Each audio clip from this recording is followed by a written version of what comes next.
மைஞீலத்து my என்றால் நீலங்கரம், கருமை நிறம். அது நஞ்சினுடைய நிறமாக குறிக்கின்ற ஒரு தன்மை.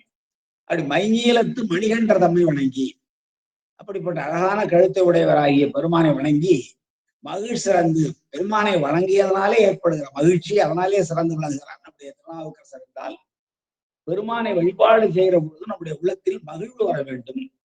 அப்ப மகிழ்ச்சி வர வேண்டும் என்றால் எப்படி வணங்க வேண்டும் என்றால், அந்த ஒன்றி இருந்து நினைவீன்கள் உந்தமனக்கு ஊனமில்லை என்று சொல்வது போல, பெருமானை மட்டுமே நினைந்து அவருடைய அளவற்ற கருணையை, அளவற்ற வீரச்செயல்களை, அவற்றையெல்லாம் நினைந்து இத்தகைய பெருமானுக்கு முன்னாலே நின்று வழிபடுகிற ஒரு பெரும் வாய்ப்பை நமக்கு பெருமான் தந்தாரே என்பதனாலே மகிழ்ச்சி உண்டாக வேண்டும். மகிழ்ச்சி எதனாலே என்றால், பெருமானை வழிபாடு செய்தோம் என்று அவர் நாம் வேண்டுகிற வேண்டுகோள்களை எல்லாம் நிறைவேற்றி வைப்பார். எனவே அதனால் ஏற்படுகிற மகிழ்ச்சி இல்லை. ஏனென்றால் நம்முடைய அருளாளர்கள் யாரும் காமிய வழிபாடு செய்வதில்லை. இந்த பயன் எனக்கு வேண்டும் என்பதற்காக யாரும் வழிபாடு செய்வதில்லை. நிஷ்காமியமாகத்தான் வழிபாடு செய்வார்கள்.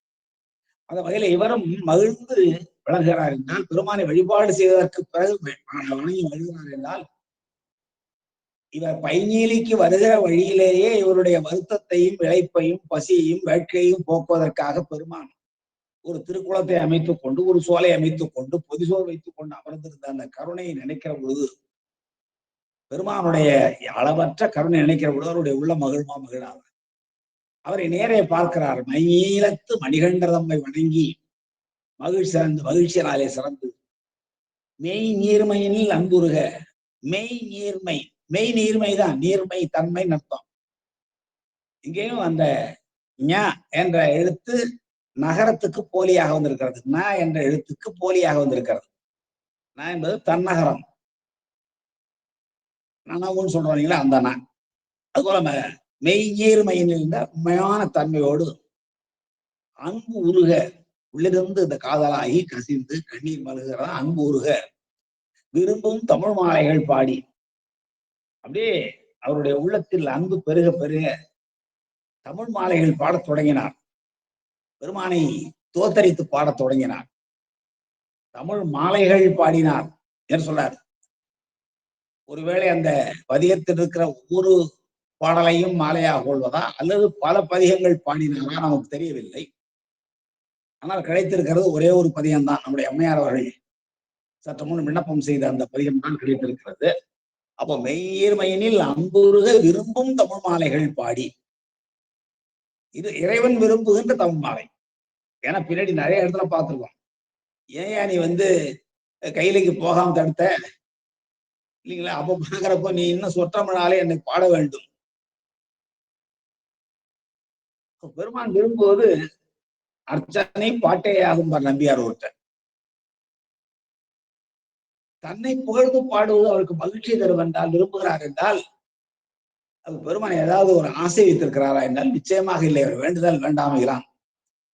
ஏனென்றால் தன்னை அடியார்கள் பாடுகின்ற பாடல்கள் வழியாக உலக உயிர்கள் அந்த பாடல்களில் சொல்லப்படுகிற பொருளை அறிந்து தன்னை உணர்ந்து தங்களுடைய தன்னாமம் கட்டு தலைப்பட்டாள் நங்கை தலைவந்தாளே என்பது போல பெருமானுடைய திருவடியை சேர்வதற்கு அவையெல்லாம் துணையாக இருக்கின்ற காரணத்தினாலே பெருமான் விரும்புகிறார். எல்லா உயிர்களையும் தன்னுடைய திருவடி பேற்றுக்குள் கொண்டு வந்து சேர்க்க வேண்டும் என்பதுதான் பெருமானுடைய பெரு விருப்பம். அந்த விருப்பத்தை நிறைவேற்றி வைக்கிறவர்கள் யார் என்றால் இந்த அருளாளர்கள். அந்த அருளாளர்கள் எந்த வகையில் நிறைவேற்றுகிறார்கள் என்றால், அவர்கள் தமிழ் மாலைகள் பாடி அந்த பாடல் வழியாக பெருமானுடைய அறக்கருணை, மரக்கருணை, சக்தியினுடைய வெளிப்பாடு, ஒவ்வொரு தளத்திலும் பெருமானுடைய அருள்வீச்சு எவ்வாறு இருக்கிறது என்பதை எல்லாம் பாடல் பொருளாக கொண்டவர்கள் பாடுவதனாலே அதை கேட்டு கேட்டு அதனுடைய பொருளை உணர்ந்து அறிந்து மக்கள் அதை பின்பற்ற தொடங்குவதனாலே பெருமானுடைய கருணையை உணர்ந்து பெருமானுடைய திருவடியில் சென்று சேர்வதற்கான பாச நீக்கம் பெற்று சிவப்பெயரை எய்துவதற்கு துணையாக இருப்பதனாலே பெருமானும் விரும்புகிறான். வேற ஒண்ணு காரணம் இல்லை. மெய்நீர்மையினில் அன்புருக விரும்பும் தமிழ் மாலைகள். அதே போல பெருமான் விரும்புகிறார்.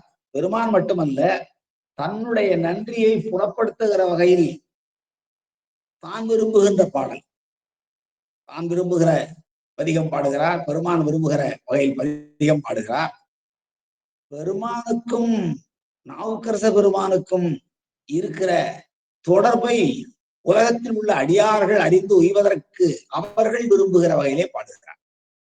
மெய்நீர் மயினில் அன்புருக விரும்பும் தமிழ் மாலைகள், இறைவன் விரும்புகிற தமிழ் மாலை, பெருமானை போற்றி தாம் பாட விரும்புகிற தமிழ் மாலை, பெருமானுக்கும் தமக்கும் இருக்கிற அந்த உண்மையான உறவை, அன்பை உலகம் உணர்ந்து அந்த வழியிலே உலகம் செல்ல வேண்டும் என்பதற்காக அடியார்கள் விரும்புகிற தமிழ் மாலை ஆகியவற்றை எல்லாம் உள்ளடக்கிற தமிழ் மாலைகளை பாடி கைநீடிய தம் திருத்தொண்டு தொடர்ந்து எப்பொழுதும் இடைவிடாமல் செய்து கொண்டிருக்கிற திருத்தொண்டு. அதான் கை நீடிய எல்லா இடத்திலும் நண்பர்களை நான் வேண்டிக் கொள்கிறேன். நகரம் இருக்கிற இடத்திலெல்லாம் நகரம் ந என்ற எழுத்தை வைத்துக் கொண்டு பாருங்கள். அப்படி பாத்தீங்கன்னா மைநீளம் முதலடியை தவிர, முதலடியில பைநீலி என்பது அது திருத்தலத்தினுடைய திருநாமம், அதனால அதை அப்படியே பயன்படுத்த வேண்டும்.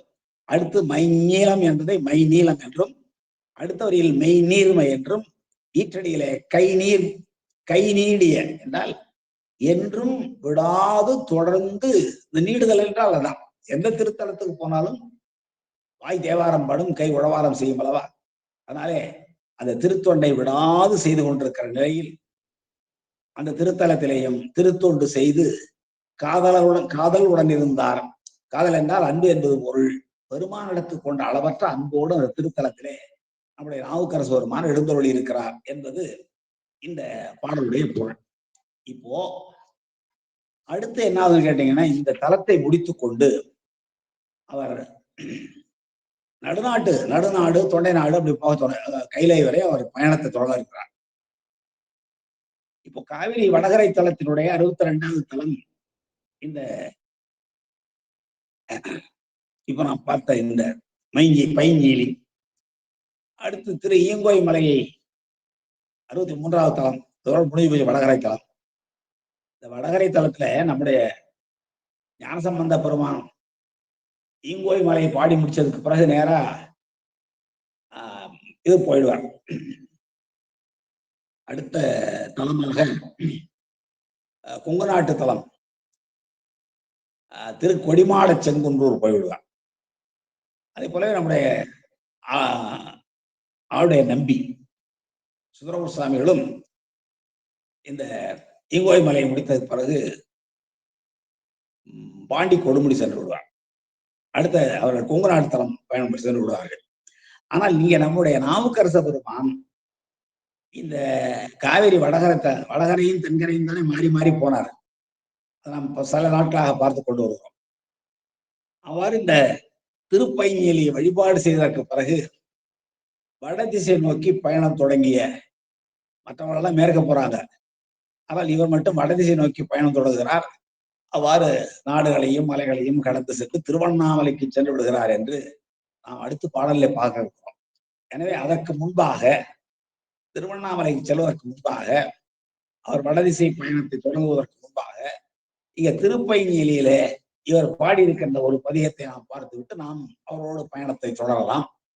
இந்த மெய்நீர் மயினில் அன்புருக விரும்பும் தமிழ் மாலைகள் பாடினார் அல்லவா தெய்வ சக்கரார் கூற்றின்படி. அவ்வாறு பாடப்பட்ட தமிழ் மாலைகள் ஒன்றுதான் இந்த திருப்பைஞலியில நம்முடைய நாவுக்கரச பெருமான் பாடியிருக்கிற பதிகம். அந்த பதிகத்தை மட்டும் பார்ப்போம்.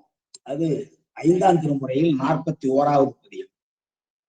திருமுறை எண் 5 நண்பர்கள் கையில் நூல் வைத்திருப்பீர்களான எடுத்துக்கொள்ளலாம். திருமுறை எண் 5 41வது திருப்பதியும் நம்முடைய அன்பிற்குரிய மலேசியா அண்ணா திருவாளர் பரந்தாமன் ஐயா அவர்கள் திரையில அந்த பாடலை பதிகத்தை போட்டு காட்டுகிறார்கள். பாருங்க. அப்போ இது காவிரி வடகரை தலத்திலே 62வது தலம் என்பதெல்லாம் நாம் பார்த்தோம். அந்த பைஞேலி என்ற திருத்தலத்துக்கு பெயர் வர்றதுக்கு காரணம் பசுமையான நீலி வாழை தலமரமாக இருந்தனாலே பைஞேலி என்னும் திருப்பெயரை பெற்றது. அதை பற்றிய குறிப்புகளை நேற்று நாம் பார்த்தோம்.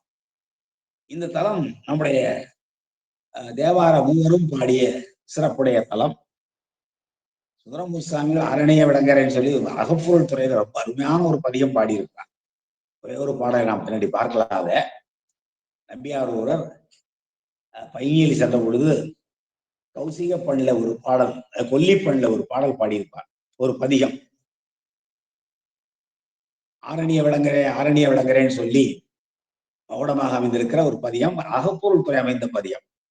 சரிங்க, அது பின்னாடி பார்க்கலாம். இப்பொழுது நாம் பார்க்க வேண்டிய பதியம் 5ஆம் திருமுறையில் 41வது பதியம், திருக்குறுந்தொகை.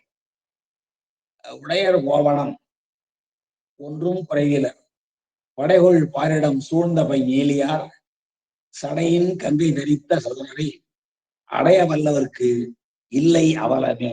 இப்போ நம்முடைய நாவுக்கரச பெருமான் இந்த பதியத்துல பெரும்பாலான பாடல்கள்ல பயன் சொல்லிக் கொண்டே வருகிறார். முதல் பாடல் பாருங்க, உடையர் கோவணம். நம்முடைய பெருமானுக்கு உடை என்ன? கோவணம் தான் உடை. அது 4 விரல் கோவணமா 5 விரல் கோவணமா? அது 2 வகையாகவும் நம்முடைய திருமுறைகளில் சொல்லப்பட்டிருக்கிறது. உடையர் கோவணம், கோவண உடையர். பெருமான் கோவணத்தை உடையாக தரித்திருக்கிறார். அது கூட வேதம் தான், நமக்கு தெரியும். ஒன்றும் குறைவிலர். நாம நினைக்கலாம், என்னைய ஒரு கோவணத்தை மட்டும் கண்டிருக்காரு, அப்ப வேற வசதி இல்லாதவர், இவர்கிட்ட வேற எண்ணம் இல்லை, அதனாலதான் இந்த கோவண உடையை அணிந்து கொண்டிருக்கிறார் என்று கருத வேண்டாம். அவர் எதனாலும் ஒன்றும் குறைவில் என்றால் ஒன்றாலும் குறைவில்லை. அவர் கோவண உடை இருந்தாலும் கூட எதனாலும் குறைவற்றவர். அவர் என்ன குறை? அவர் குறைவிலா நிறைவு. பெருமானை சொல்கிற பொழுது மணிவாசகர் சொல்வார், குறைவிலா நிறைவே ஒதிலா அமுதே என்பார்.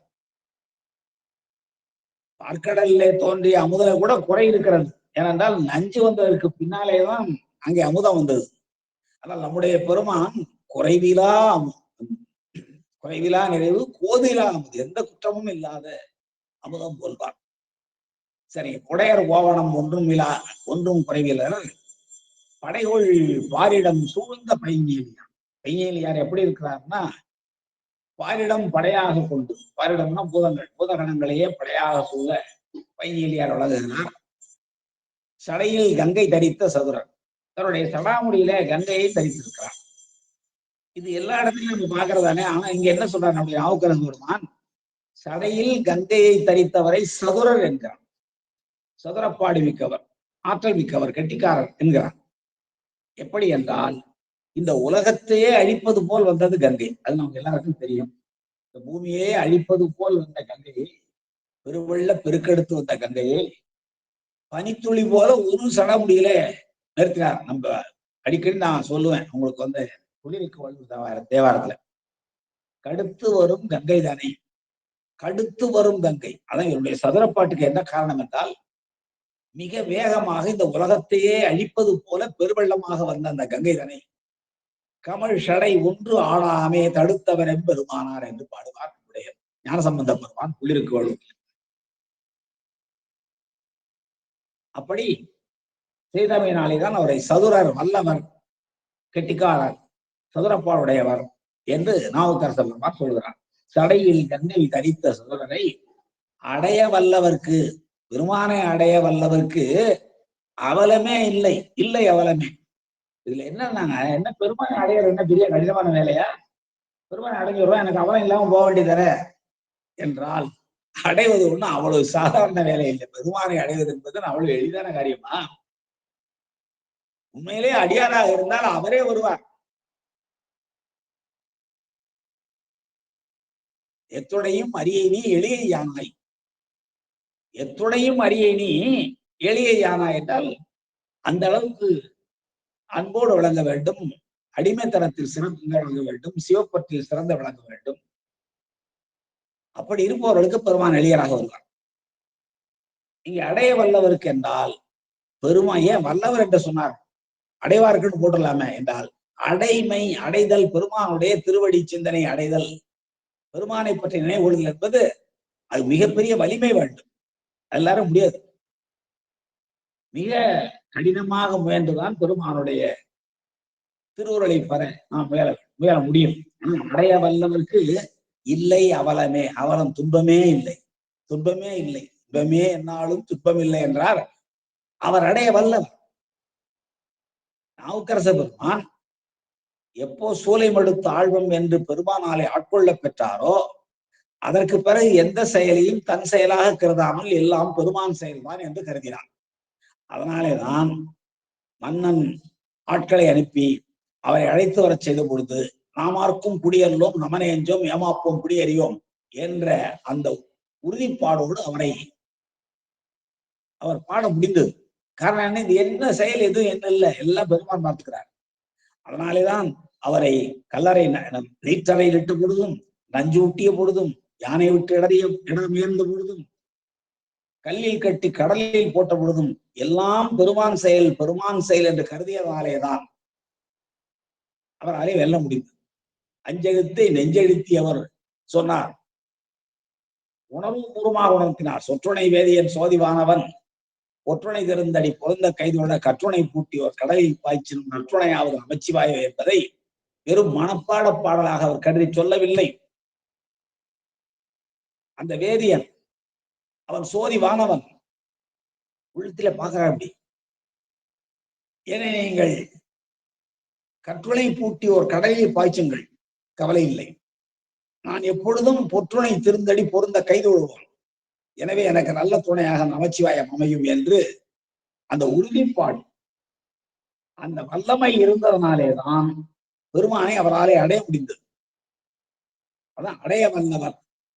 அடைய வல்லவர் என்றால் சாதாரணமாக திருக்கோயிலுக்கு போய் பெருமான் முன்னாலே நின்று கொண்டு நான் பெருமானை பற்றி ஒரு துதிப்பாடல் பாடினேன் என்றால் அடைய முடியுமா என்றால் நிச்சயமாக முடியும் என்று சொல்ல முடியாது. வேண்டுமானால் ஒரு சிலராலே முடியலாம். அவர்கள் பெருமானுடைய அருளை பெற்றவர்களாக இருக்க முடியும். அவனுடைய அருள் முழுமையாக இருந்தால்தான் அவன் தான் வணங்க முடியும். அவன் அருளாயே அவன்தான் வணங்கி என்றால் பெருமானுடைய திருவடியை வணங்குவதற்கும் பெருமானுடைய அருள் வேண்டும். அதான் அடைய வந்தவன். ஒரு சின்ன பாட்டு, இந்த பாட்டு 5ஆம் திருமுறைகளில் திருக்குறுந்தொகையில மிகச்சிறிய பாடம். எவ்வளவு ஆழமான பொருள் வைக்கிறா பாருங்க. சடையில் கங்கை தரித்த சதுரப்பாடுடையவர், வல்லவர். வேற யாராலும் முடியாது. மிகப்பெருவெள்ளம் உலகத்தையே அடிப்பது போன்று மிக வேகமாக வந்த பெருவெள்ளம். அத பனித்துளி போல ஒரு மயிர்காலில் அடைக்கிறாங்க என்றால் அதான் சதுரப்பாடு. அதை போலத்தான் நீங்க அடைய வல்லவர்க்கு அப்படிப்பட்ட பெருமானே எளிதில் நீங்கள் அடைய முடியாது. அடையலாம், முடியாதுன்னு கிடையாது, அடையலாம். அதற்கேற்ற பக்குவம் மலபரிபாகப்படணும். இருவினை ஒப்பு வரணும். யான் எனது என்னும் செருக்குகள் அற்று போக வேண்டும். இவையெல்லாம் நடக்குமானால் நாம் வல்லவர்களாகலாம். அப்பொழுது பெருமானுடைய திருவடியை அடையலாம். அவ்வாறு அடைய வந்தவர்க்கு அவலமே இல்லை, இல்லை அவலமே என்று நம்முடைய நாவுக்கரசு பெருமான் முதல் பாட்டிலேயே ஒரு அற்புதமான உபதேசத்தை செய்கிறார். அடுத்த பாட்டுல பாருங்க. மத்தம் மாமலர் சூடிய மைந்தனார் சித்தராய் திரிவார் வினை தீர்ப்பார். பக்தர் தாம் தொழுதேத்து பையேலி எம் அத்தனை தொழ வந்தார் நல்லரை. எம் அத்தனை யார் தொழ வல்லவர்களோ அவர்தான் நல்லவர்ங்கிறார். என்னுடைய தலைவனாக விளங்குகிற பெருமானை யார் தொழுகிறார்களோ என்ன பொருத்தம்? அதுக்கு வழிகாட்டுறார் நம்முடைய நாவுக்கரசர் தான். ஒன்றி இருந்து நினைவீர்கள். கண் ஒண்ணு பார்க்க, காது ஒன்று கேட்க, வாய் ஒன்று மெல்ல அல்லது சொல்ல, உடம்பொன்று விரும்ப, இப்படி வழிபாடு செய்வது வழிபாடு ஆகாது. என்ன சொல்ல போனால் நம்முடைய அருளாளர்கள்லாம் அப்படிதான்.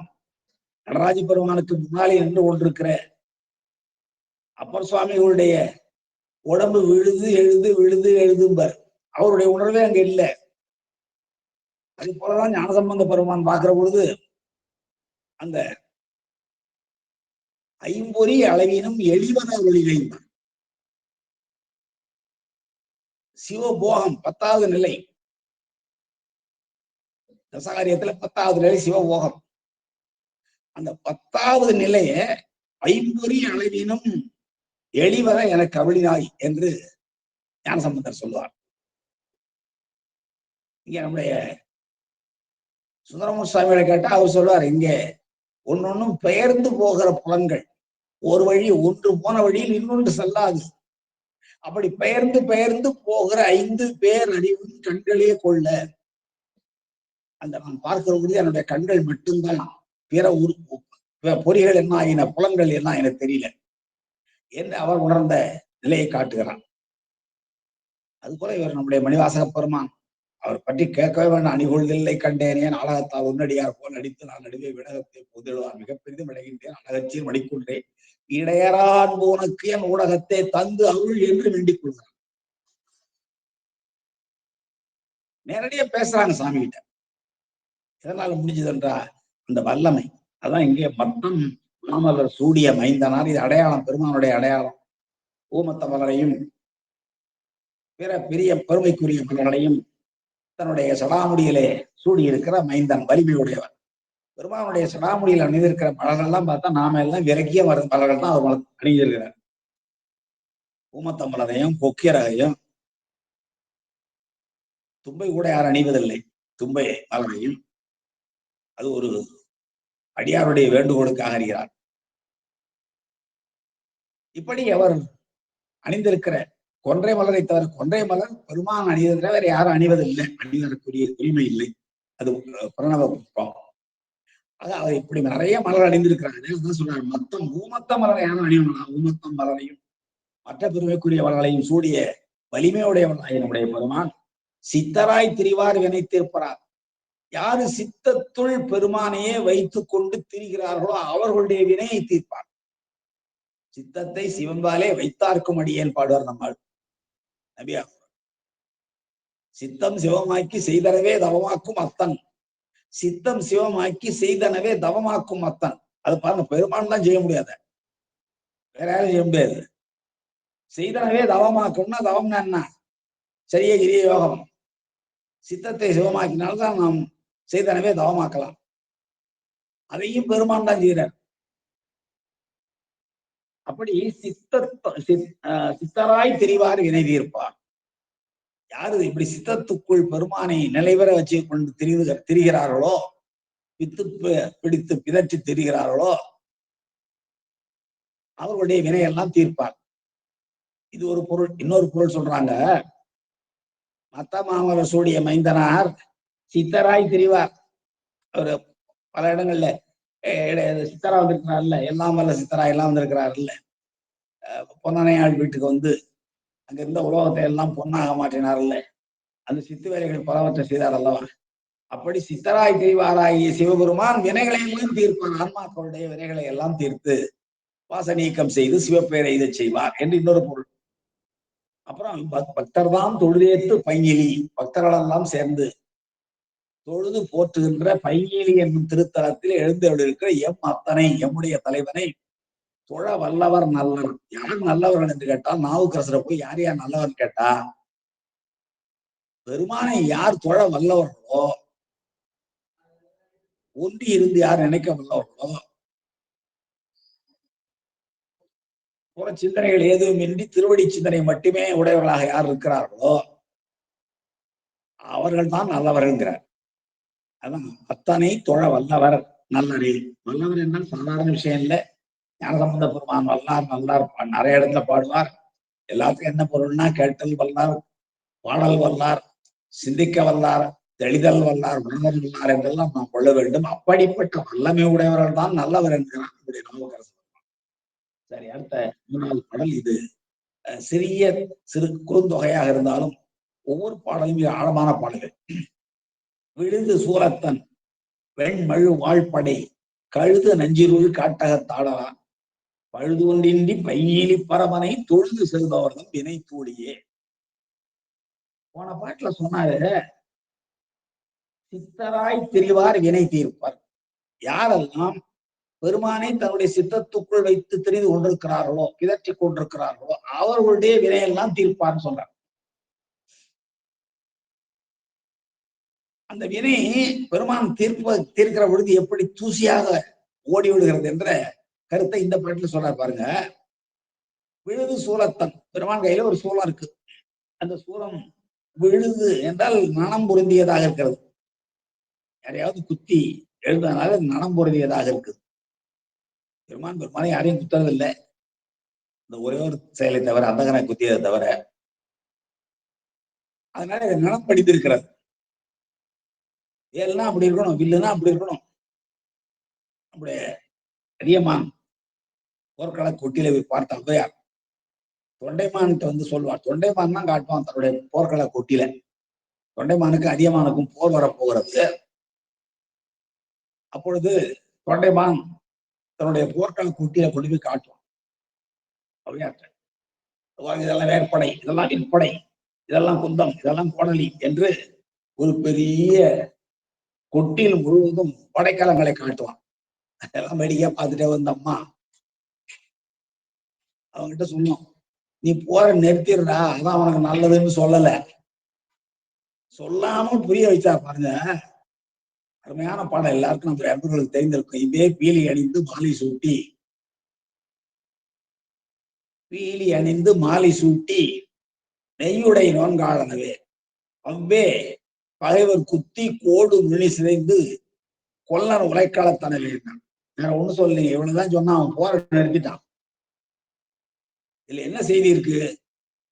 நீ அதிகமானோட போரிடாத, அவன் வலிமையானவன், உன்னை கொண்டு விடுவான் என்றெல்லாம் சொன்னா நான் ஒரு கை பார்த்துடுறேன்ப்பா. ஆனால் அந்த அம்மையார் என்ன சொன்னார்னா, உன்னுடைய படைக்கல கொட்டில பார்க்கிறேன், எல்லா கருவிகளும் ரொம்ப அருமையாக இருக்கிறது, எல்லாம் நெய் பூச பெற்று மாலைகள் அணிவிக்க பெற்று மயில் தொகையெல்லாம் செருக பெற்று மிக பத்திரமாக மிக அழகாக வைக்கப்பட்டிருக்கின்றன. ஆனால் அவனுடைய போர்க்கருவிகள் என்னாச்சுன்னா, பகைவர்களை குத்தி குத்தி நுனியெல்லாம் நசுங்கி போய் நுனியெல்லாம் முறிஞ்சு போய் மீண்டும் சரி செய்வதற்காக கொல்லனுடைய உலைக்களத்துக்கு போயிருக்கிறது என்று சொன்னா அவ்வளவுதான், போரை நிறுத்திட்டான். காரணம் என்னன்னா, அடிக்கடி போர் செய்து கொண்டே அதுலேயும் எல்லாவற்றிலும் வெற்றி பெற்றுக் கொண்டே இருக்கிறவன் அதியன் என்பதையும், உன்னுடைய போர்க்கருவிகள் போர்க்களத்தையே காணாத மாலை சூட்ட பெற்ற மயில் தொகை அணியை பெற்ற நெய் பூசப்பெற்ற அணிகள் வெறும் அழகுக்கு மட்டும் உள்ள போர்க்க படைக்கலன்கள் என்பதையும் சுட்டிய அளவில் அவன் புரிந்து கொண்டான். பெருமானுடைய கையில இருக்கிற சூலத்துல விழுது படிந்திருக்கான், நிலம் படிந்திருக்கிறது. விழுது சூலத்தன் வெண் மழு வாழ் படை. பெருமானோட ஒரு மழுவாள் இருக்கிறது, மழுவாகிய வாழ். வாழ் இல்ல, வாழ் மத்தவங்க தான் கொடுப்பாரு. சந்திரகாசங்கிற மாலை தன்னுடைய மலையை தூக்குறவனுக்கு மிக பெரும் கருணையோடு வாழ் கொடுக்கிறார். தன்னுடைய கையில் மாழ் வச்சுக்கலாம், அது மழு. அது கோல மழு என்றும் மங்கள மழு என்றும் நம்முடைய தெய்வ சக்கரார் பல இடங்களிலே குறிப்பிடுவார். வெண் மழு வாழ்படை, இதெல்லாம் பெருமான் இருக்கு. இரண்டையும் கொண்டிருக்கிற அந்த பெருமான் கழுது துஞ்சும் இருள் காட்டகத்து ஆடலாம். பேயும் தூங்குற கொடிய இருள், கடுமையான இருள்ல, பேயும் தூங்குகிற கடுமையான இருள்ல சுடுகாட்டிலே நடமாடுகிற பெருமான், நள்ளிருளில் நட்டம் பைண்டாடும் மாதன் எப்படி சொல்றாரு பாருங்க. கழுதுன்னா பேய்னு அர்த்தம். கழுது ரதம்பாங்க சித்தாந்தத்துல, பேய் தேர, காணல் நீரை பேய் தேர் சொல்றோம்ல, அதை கழுது ரதம் என்று சொல்லுவாங்க. கழுதுன்னா பேய். கழுது துஞ்சும் இருள், பேயும் தூங்குற, பேய் தூங்காது. ரெண்டு வகையான பேய் இருக்கு. ஒரு பேய் இந்த வாயு சரீரமாக அலைந்து கொண்டிருக்கிற பேய், அது நிச்சயமா தூக்கம் வருது. ஆனால் பெருமானிடம் ஒரு பேய் கணங்க இருக்கிறது, 18 கணத்துல ஒண்ணு. அந்த பேய்கள் கூட தூங்குகிற இருள். அப்பொழுது காட்டகத்து அந்த ஊழி முடிவில, சுடுகாடுன்னா நம்ம ஊருக்கு ஊர் இருக்கிற சுடுகாடு மயானம் இல்லைங்க, மாப்பேர் ஊழி, எல்லாவற்றையும் தன்னுள் ஒடுக்கி தான் மட்டுமே நின்று கொண்டிருக்கிற காடு. அதுதான் நம்முடைய மணிவாசக பெருமான் 2 அடியில் சொல்கிறார் பாருங்க. நள்ளிருளில் நட்டம் பைண்டாடும் நாதன் தில்லையுள் கூத்தன். நள்ளிருளில் நட்டம் பைண்டாடும் நாதன் என்பது பேரூழி முடிவு. தில்லையுள் கூத்தன் என்பது ஐந்தொழில் ஆகிய அருள் செயல். ஒரு அடியில எல்லா உலகங்களையும் ஒடுக்கியதை சொல்லி அடுத்த வரியிலேயே உற்பவத்தை சொன்னார்னா உடனே நடக்குமானா நடக்காது. அது பல 100 ஆண்டுகள் ஆயிருக்கும். ஆனா அடிக்கடி அடுத்து எடுத்து சொல்கிறார் நம்முடைய மணிவாசக. அதுபோல விழுது சூழத்தன் மின்னழு பெண் மழு வாழ் படையில் கழுது துஞ்சிருள் காட்டகத்து ஆடலாம். பெருமான் எங்க ஆடுறாரு? பேயும் தூங்குகிற கடுமையான இருள் நிறைந்திருக்கிற அந்த சுடுகாட்டில் ஆடிக்கொண்டிருக்கிறார். அவரை எப்படி வழிபாடு செய்ய வேண்டும் என்பதை கடைசி 2 அடியில் சொல்றார். பழுதொன்றின்றி பைஞில் பரமனை வழிபாடு செய்கிற பொழுது எந்த பழுதும் இல்லாமல் விதிப்படி செய்ய வேண்டும். நம்முடைய அன்பர்கள் பலர் சிவபூஜை செய்யறாங்க தெரியும் அவங்களுக்கு. அது அகப்பூசையோ புறப்பூசையோ எப்படியெல்லாம் அவர்கள் வழிபாடு செய்கிறார்கள். அது போல திருக்கோயிலில் சென்று நாமும் வழிபாடு செய்கிற பொழுது நமக்கும் சில விதிகள் இருக்கின்றன. திருக்கோயில் வழிபாட்டு முறைகள் அதையெல்லாம் பின்பற்ற வேண்டும். நம்முடைய அருளாளர்கள் செய்து காட்டியிருக்கிறார்கள். ஞானசம்பந்த பெருமானும் நாவுக்கரசரும் மற்றவர்களும் திருக்கோயிலுக்கு செல்கிற பொழுது எப்படியெல்லாம் வழிபாடு செய்ய வேண்டும் என்பதை அவர்கள் பாடி காட்டியிருக்கிறார்கள். அவற்றையெல்லாம் நாம் பின்பற்றுவதுதான் அந்த முறை. அதான் பழுது ஒன்றின்றி வழிபாடு செய்கிற பொழுது, சிவ வழிபாடு செய்கிற பொழுது எந்த பழுதும் இருக்கக்கூடாது. ஐம்புலன்களாலும் எந்த பழுது வரக்கூடாது. கண் வேற ஒண்ணு பார்க்கக்கூடாது, காது வேற ஒண்ணை கேட்கக்கூடாது, வாய் வேறொன்றை பேசக்கூடாது, மெய் ஒரு சுகத்தை அனுபவிக்க கூடாது. இப்படி மெய்வாய் கண்மூக்கு செவி என்று சொல்லப்படுகிற அந்த 5 புலன்களும் பெருமானை மட்டுமே நினைத்திருக்க வேண்டும். வேற எங்கேயும் போகக்கூடாது. அப்படி ஒன்றி இருந்து வழிபாடு செய்வதுதான் பழுதில்லாமல் வழிபாடு செய்வது. பழுது ஒன்றியின்றி பைஞிலி பரமனை. பைஞிலி பரமன் அவர் இங்கே சொல்றார். பைஞிலியில் பாடுவதனாலே எந்த ஊர்ல நீங்க வழிபாடு செய்தாலும் சரி, மாயூரநாதரை வழிபாடு செய்தாலும் சரி, புதிருக்குவள்ளூர்ல வித்யாசாமி வழிபாடு செய்தாலும் சரி, தில்லையிலே ஆனந்தலானை வழிபாடு செய்தாலும் பழுதில்லாமல் வழிபாடு செய்ய வேண்டும். எந்த விதியும் எந்த குறைபாடு இல்லாமல் வேத விதிப்படி விதி. திருக்கோயில் வழிபாட்டுக்கு என்ன விதிகள் சொல்லப்பட்டிருக்கிறனவோ அந்த விதிப்படி பைஞேலி பரமனை தொழுது செல்பவர் தம் வினை தூளியே. யாரெல்லாம் தொழுது தூமலர் தூவி வழிபாடு செய்கிறார்களோ அவர்களுடைய வினைகள் எல்லாம் தூசு தூசாக தூசியாகி போய்விடும். போன பாட்டுல சொன்னார் வினை தீர்ப்பார் அப்படின்னார். சித்தராய் தெரிவார் வினை தீர்ப்பார் என்றார் சென்ற பாட்டுல. அந்த சித்தராய் தெரிவார்கள் என்ன செய்யணும்? பழுது இல்லாமல் வழிபாடு செய்ய வேண்டும். பழுதில்லாமல் வழிபாடு செய்வோமானால், விதிப்படி வழிபாடு செய்வோமானால், எந்த குறைபாடும் இல்லாமல் வழிபாடு செய்வோமானால் நம்முடைய வினைகள் எல்லாம் தூசி தூள் தூளாயிடும். வினைகள் தூளாகும். அது எவ்வளவு பெரிய சக்தி பெருமானிடம் இருந்தால் நம்முடைய வினைகளை தூளாக்குவார் என்பதை யோசித்து பாருங்க. பழுதொன்றின்றியே வினைகள் தூளாகும் சொன்னாரு. அடுத்து 4வது பாடல். இந்த பதியத்துல மட்டும் முழு எல்லா பாடலையும் பார்க்கிறோம். நான் முன்னாடியே நிறைய முறை சொல்லியிருக்கிறேன். திருத்தாண்டகம் வந்தா ஒரே ஒரு பாடல் மட்டும் பார்க்கலாம். நேரிசையோ திருவிருத்தமோ 1-2 பாடல்களை பார்க்கலாம். இந்த திருக்குறுந்தொகையில மட்டும் பாடல்கள் சின்னதாக மட்டும் இருக்கிறன்னு பார்க்க, அதுல நல்ல ஆழமான பொருள் இருப்பதனாலே இது முழுமையாக பார்க்கிற நிலை பார்க்கிறோம். அடுத்து பாருங்க. ஒன்றி மாலும் பிரமனும் தம்மிலே நின்ற சூழல் அறிவறியானிடம் சென்று பாரிடம் ஏத்து பைஞிலியுள் என்றும் மேவி இருந்தடிகளே. இந்த உலகமெல்லாம் போற்றுகின்ற பைஞிலி என்னும் திருத்தலத்திலே இருக்கிற பெருமான், அந்த பெருமான் அரியவர், இல்லாதவர் இல்ல, அரியவர். யாருக்கு அரியவர் என்றால் தேவாதி தேவர்களாக நம்மால் போற்றப்படுகிற பிரம்மதேவனாலும் திருமாலினாலும் உடனடியாக அறிந்து கொள்ள முடியாது. அதாவது தொழுவார்க்கு அருள்வதுதான் பெருமானுடைய இயல்பு என்பதை புரிந்து கொள்ளாமல் செய்தவர்கள். நான்பெரியன் நான்பெரியன் என்ற அகங்காரம் இருந்ததை தவிர தொழுவார்க்கு இறங்கி அருள் புரிவான் பெருமான் என்ற உணர்வு அவர்களுக்கு இல்லாமையினாலே அப்படி செய்தார்கள். பின்னாலே உணர்ந்து அவர்கள் வணங்கி உணர்ந்து திருந்தி திரைந்தெழுத்தை ஓதி வணங்கி பெருமானை தரிசித்தார். இங்க ஒன்றி நாலும் பிரமனும் தம்மிலே ஒன்றி அப்படி கொஞ்சம் மாத்தீங்க. நாலும்னா பெருமாள், பிரமன்னா தெரியும் உங்களுக்கு. அவன் 2 பேரும் தங்களுக்குள்ளே இகழி நின்றார்கள். முதல்ல மாறுபாடு கொண்ட சிந்தையுடையவர்களாக இருந்தார்கள். என்ன மாறுபாடு? நான் திருமுடியை கண்டு விடுவேன் பிரமதேவன், நான் திருவடியை கண்டு விடுவேன் திருமணம். அப்படி முரணி இருந்தார்கள். அந்த கருத்தில் மட்டும் அவர்கள் 2 பேரும் ஒன்று. நான் கண்டு விடுவேன், நான் கண்டு விடுவேன், நான் நான் என்பதிலே அவர்கள் 2 பேருக்கும் ஒரு ஒற்றுமை இருந்தது. அதான் இருக்கல.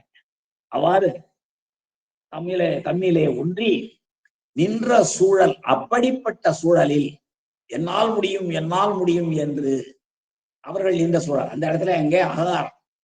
ஆனால் என்னால் முடியும் என்பது வேறு நிலையில் பார்க்கிற பொழுது அங்கே ஆழ்வினை உடமையை காட்டும், அது வேறு.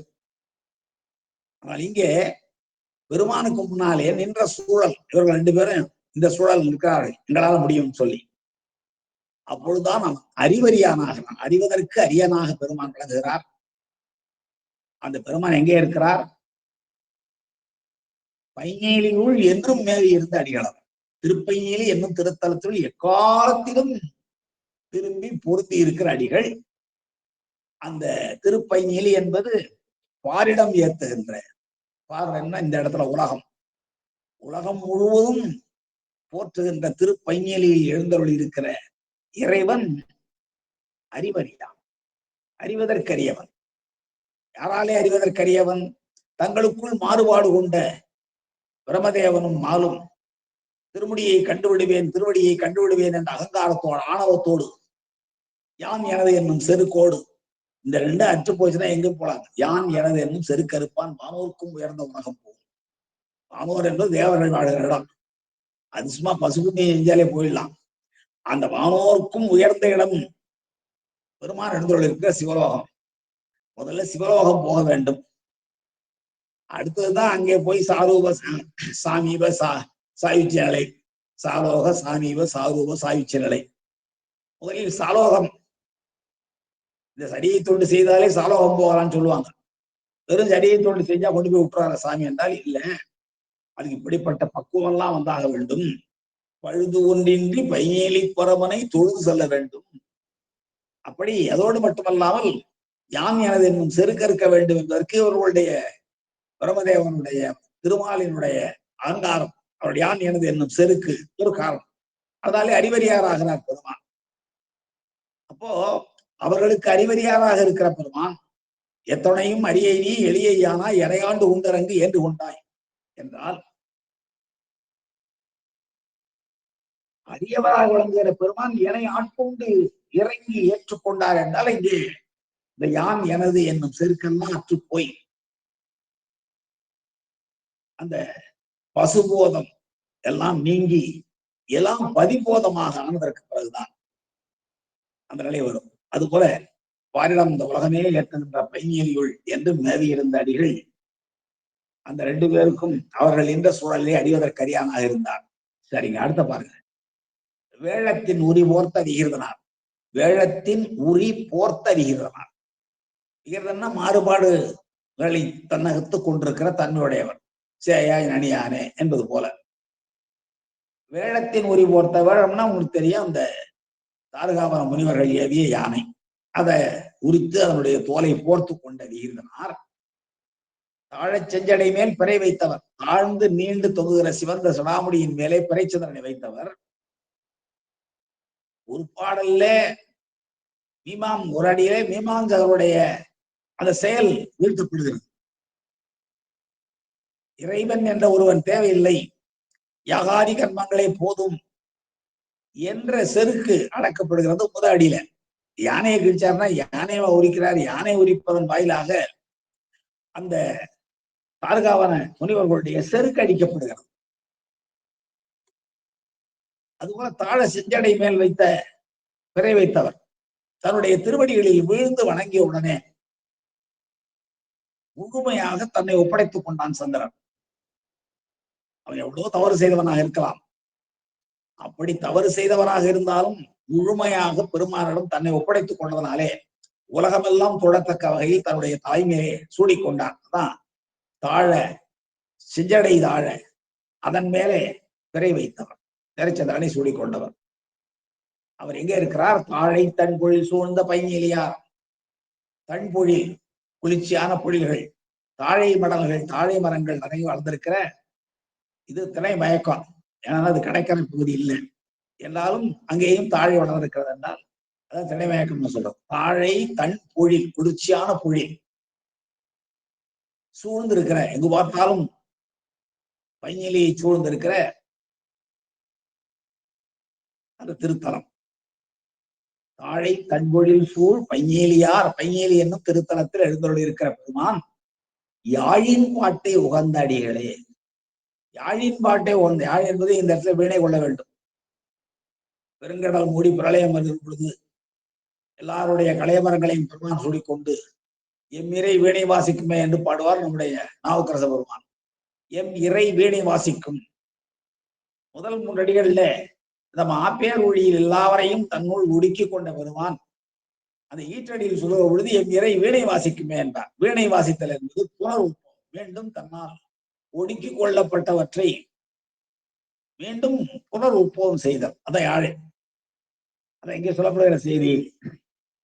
வேழத்தின் உரிபோர்த்த விகிர்தனார்.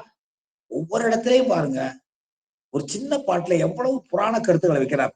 வேழத்தின் உரிபோர்க்கிறது என்பது தாரகாவன முனிவர்களுடைய செருக்கை அடக்குவது. செஞ்சடை மேல் பிறை வைத்தவன் என்பது அந்த சந்திர சாப படலம், சந்திர சாப நீங்கு படலம் கதை புராணத்துல. ஒவ்வொரு புராணமும் படிக்கணும். கதை புராணமாகவும் திருவிளையாட புராணமாகட்டும் பெரிய புராணமாகட்டும் எல்லா புராணங்களும் இந்த சூதன் ஒளிமாலை சூதமுனிவர் தானே நைமிசாரண வனத்திலிருந்து முனிவர்களுக்கும் யோகிகளுக்கும் சொன்ன செய்திகள் தான் இந்த புராண செய்திகள், 11 புராணங்கள். அப்படி வேடத்தின் ஒளி போர்த்த வீரனாராகிய அவர் தாழ செஞ்சடை மேல் பிறையை வைத்திருக்கிறார். அவர் தாழை தன்பொழில் சூழ்ந்த திருப்பையிலி என்னும் திருத்தலத்தில் எழுந்தொழி இருக்கிறவர் யாழின் பாட்டை உகந்தடிகள் என்றால் அவர் தான் மீண்டும் புனர் உற்பத்தி. யாரால் ஒடுக்க முடியுமோ அவர் தான் உற்பத்தி செய்ய முடியும். அந்த மாதிரி என்மனார் புலவர் என்று முதல் நூற்பாவிலேயே நம்முடைய மெய்கண்டார் சொல்றார். அப்போ யாழின் பாட்டை உகந்த அடிகள். சரிங்க, அடுத்து பாருங்க. குண்டுபட்டு குறியறியா சமன் விண்டரோடு படுத்து உய்யப்போந்து நான் யாரோட சேர்ந்து வாழலாம், யாரோடு சேர்ந்து துறை வாழ்க்கையை செம்மையாக நடத்தலாம் என்று தெரியாமல் போனேனோ அதிலிருந்து தடுத்து என்னை ஆட்கொண்டார் என்று இந்த பாடல் வழியா சொல்றார். அகச்சான்றாக குண்டுபட்டு குறியறியா சமன், உண்டு நிறைய உடம்பு பெருத்து எந்த குறிக்கோளும் அறியாத சமணர்கள். எவனோ ஒருத்தன் ஊட்டுனா இவன் உண்ணுகிறான். அப்படி உண்பதனாலே தசை பெருகி, பொதுவா குண்டர்கள் சொல்லுக்கு இடிந்தவர் அறிவற்றவர்கள் கீழோர்கள் என்னெல்லாம் பொருள் உண்டு. ஆனா இந்த இடத்துல ஒருவன் உணவை ஊட்ட வட்டமாக நின்று உண்டு உடம்பு கொழுத்து போய் குறிக்கோள் எதுவும் இல்லை. உடம்பு கொழுத்து போனாலே குறிக்கோள் அற்று போகும். இயற்கையா தானங்க. பண்டைய காலத்திலே புலவர்கள் எல்லாம் பசியின் கொடுமை அறிந்தவர்கள். அந்த வறுமை தான் மிகச் செம்மையை அவர்களுக்கு தந்தது. மிக அருமையான பாடல்களை தந்தார்கள் என்றால், வாழி நல்லியோ வாழின்னு ஒரு புலவர் படிக்க போறான். கடையேழு வள்ளல்கள ஒருத்தனை. ஏன்னா அது பசித்த ஒக்கலோடு திரும்பி வருகிறாங்க. ஒக்கல்லாம் சுற்றம். அந்த புலவர் மட்டுமல்ல, அவரோடு வருகிற அத்தனை பேரும், உறவினர்கள் அத்தனை பேரும் மிக பெரும் பசியோடு வந்து கொண்டிருக்கிறார்கள். அப்பொழுது எதிரே வருகிற ஒரு வீரன் இவர்களுடைய தோற்றத்தை பார்த்து இவர்கள் பசியோடு வாடிக்கொண்டிருக்கிறார்கள் என்று வேட்டையாடி மான் தசையை கொண்டு வந்து பக்குவப்படுத்தி அவர்களுக்கு கொடுத்து உணவு செய்துவிட்டு போகிறான். அதுவரை அவர்களுக்கு அவன் யார் என்று தெரியாது. அவன் போனதற்கு பிறகு மற்றவர்கள் வழியாக கேட்டு தெரிந்து கொண்டு அவன்தான் நள்ளி என்னும் வள்ளல் என்றதை அறிந்து கொண்டு நள்ளி வாழியோ நள்ளி என்று வாழ்த்தி பாடினார். புறமையும் வறுமையும் பிரிக்க முடியாத தன்மையோடு ஒரு காலத்தில் இருந்திருக்கிறார். அந்த வறிய சூழ்நிலையில் தான் அரிய கருத்துகள் வந்தன. சரிங்க, இப்போ வேளத்தின் உரி பொறுத்த ஆமல்ல குண்டுபட்டு குறி அறியா சமன். உடம்பு பெருக்கிறதுனால எந்த குறிக்கோளும் இல்லாத சமணர்கள். பொதுவாகவே நம்மள நிறைய சாப்பிட்டோம்னு வச்சுங்களேன், மூளை வேலை செய்யாது. நிறைய உணவு, அதனால்தான் அரை வயிறு உணவும் கால் வயிறு நீரும் கால் வயிறு காலி இடமாக இருக்க வேண்டும் என்று நம்முடைய இயற்கை மருத்துவம் சொன்னோம். எப்பொழுதும் பசித்திரு விழித்திரு தனித்திரு. அந்த தொடருக்கு வேறு ஆழமான பொருள் உண்டு. பசித்திரு தனித்திரு விழித்திரு என்பதற்கு தனியா வேறு பொருள் உண்டு என்றாலும் இயற்கை மருத்துவத்தில் வச்சு பார்த்தா எப்பவும் பசி உணர்வு நம்மளும் இருந்து கொண்டே இருக்க வேண்டும். அரை வயிற்று உணவுதான் இருக்க வேண்டும். அரை வயிறு அதில் கால் வயிறு தண்ணீர் இருக்க வேண்டும், கால் வயிறு காலியாக இருக்க வேண்டும் என்பார்கள். அது இயற்கை மருத்துவம். அது இல்லாம நிறைய போட்டுட்டே இருந்தோம்னு வச்சுங்களேன், அதை செரிக்க வைக்கிறதுக்கு ஒட்டு மொத்தமா உடல் உள்ள ரத்தம் முழுவதும் அங்கே செல்ல மேல வேலை செய்யாது. அதான் இங்கே குண்டுபட்டு அவர்கள் நிறைய உணவு தின்று உடம்பு தசை ஊறி போனதுனால குறியறியா சமன், எந்த குறிக்கோளும் அறிந்து கொள்ள முடியாத சமணர்களாக இருக்கிறார்கள். அந்த சமணர்களோடு நான் போய் தெரியாம சேர்ந்துட்டேன். அந்த மிண்டரோடு, அந்த உடல் வலிமையுடையவர்களோடு, ஏன்னா அவங்க சுடுபாறையில் கடத்தலும் கடும் வெயிலில் நடத்தலும் இதெல்லாம் அவர்களுடைய தவக்கோலம். தன்னுடைய முடியை தானே பறித்துக் கொள்வதும் இது அவர்களுடைய தவ ஒழுக்கம் என்று சொல்வார்கள். அப்படிப்பட்ட மிண்டரோடு வலிமை படைத்தவர்களோடு படுத்து உய்ய போந்தான்னா, படுத்துன்னா சேர்ந்து படுத்து இல்லை, அவர்களோடு சேர்ந்து வாழ்ந்து அதன் வழியாக துறவை நான் அறிந்து கொள்ளலாம் என்று போனான், உய்தி பெறலாம் என்று போனான். அங்கு போனதற்கு பிறகுதான் அவையெல்லாம் பொய் என்று தெரிந்து கொண்டேன். கொல்லாமை மறைந்துடையும் அமன் குண்டர். கொல்லாமை என்னும் தத்துவத்திலே தங்களை மறைத்துக் கொண்டு வாழ்கிற குண்டர்கள். அதனால அறிந்து கொண்டதற்கு பிறகு நான் எங்க வந்து சேர்ந்தேன்னா, வயல் சூழ்ந்த பைஞீலி, நல்ல நீர் வயல்கள் சூழ்ந்திருக்கிற பைஞீலியில் எழுந்தருளிருக்கிற எம் கண்டம் கார். அப்படியே வாங்க, அந்த எம் என்ற சொல்ல கொண்டாந்து கண்டம் கார்னு சொல்லுங்க. கண்டம்னா கழுத்து, கார்னா கருப்பு. கண்டம் காருடைய நீலகண்டன். இந்த நீலகண்டருடைய நீலகண்டரை இருந்தால் அண்டவானன் தேவர்களுக்கெல்லாம் தலைவர் தேவதேவன் தைச்சேவகன். அந்த தேவதேவன் தைச்சேவகன் ஆகிய பெருமானுடைய அடி அடைந்து உய்ந்தனே, அவனுடைய திருவடி அடைந்தான் நான் உய்ந்தேன். அதற்கு முன்னாலே தவறாக குண்டுபட்டு குறிக்கோள் இல்லாத சமணர்களாகிய வலிமை உடையவர்களோடு சேர்ந்து அவரோடு வாழ்ந்து துறவுகளை எய்தி உய்தி பெறலாம் என்று தவறாக உணர்ந்த நான், கார் வயல்கள் நல்ல நீர் வயல்கள் சூழ்ந்திருக்கிற கண்டம் கார் கண்டம் கருமையான கழுத்தை உடைய அண்டவானன் தேவர்களுக்கெல்லாம் தலைவனாக விளங்குகிற சிவபெருமானுடைய திருவடியை அடைந்துதான் உய்ந்தேன். எனவே மாற்று புறச்சமயங்கள் ஆகியவை ஆன்மாவினுடைய உய்தி பெறுவதற்கு வழிகாட்டுகின்ற சமயங்கள் இல்லை என்பதை இங்கே நம்முடைய நாவுக்கரசர் பெருமான் உணர்த்துகிறார். அனுபவப்பட்டவர், சமன் சமயத்தில் போய் பலகாலம் இருந்தவர், தர்மசேரர் என்னும் பெயரை பெற்றதோடு மட்டுமல்லாமல் அந்த சமணத்தில் தலைமைத்தன்மை எய்தியவர். அதனாலே அந்த அனுபவம் இங்கே தெளிவாக சொல்லப்படுகிறது. கண்டம் கார் அண்டவானன் அடி அடைந்து உய்மினே, அடியடைந்து உய்ந்தேன் நான். எனவே நீங்களும் பெருமானுடைய, நான் அனுபவப்பட்டு சொல்கிறேன், நீங்கள் புறச்சமயங்களில் போய் ஏமாந்து போகாதீர்கள், இங்கே அடி அடைந்து உய்வீர்கள், நான் உய்ந்தது போல நீங்கள் உய்வீர்களாக என்று இந்த 6வது பாடல்ல சொல்லுகிறார். அடுத்த 7வது பாடல், வரிப்பை ஆடரவு ஆட்டி.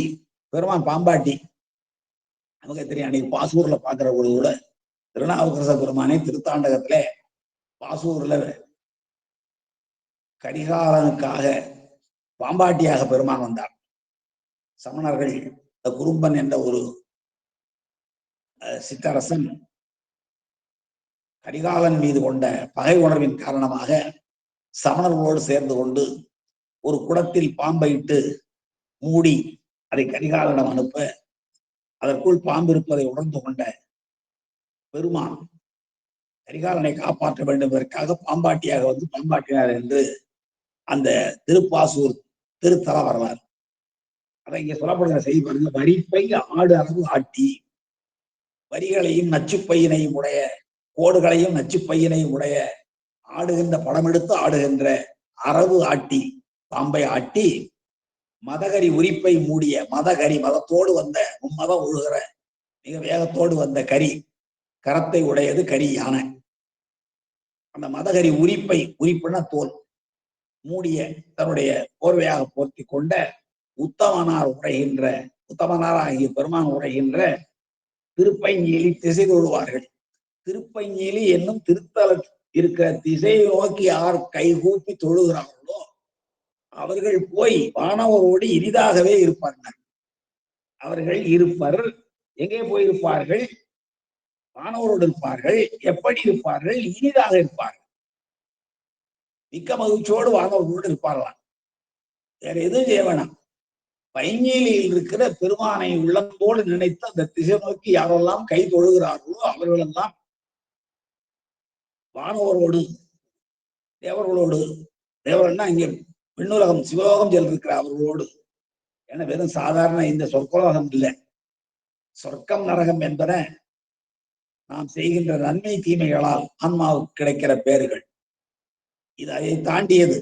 எப்படி என்றால், பைஞீலி என்னும் திருத்தலத்தில் எழுந்தருளி இருக்கிற பெருமானுடைய அளவற்ற ஆற்றல்களை கருணையெல்லாம் நினைத்த அந்த பெருமான் எப்படியெல்லாம் எனக்கு துணையாக விளங்குகிறார் என்பதை நினைத்து அந்த திசை நோக்கி தொழுவோமானால், அவ்வாறு தொழுகின்றவர்கள் வானோர்க்கும் உயர்ந்த உலகம் என்று சொல்லப்படுகிற சிவலோகத்திலே மகிழ்வோடு இருப்பார்கள், இனிதாக இருப்பார்கள் என்று ஒரு அருமையான பயனை சொல்லுகிறார்.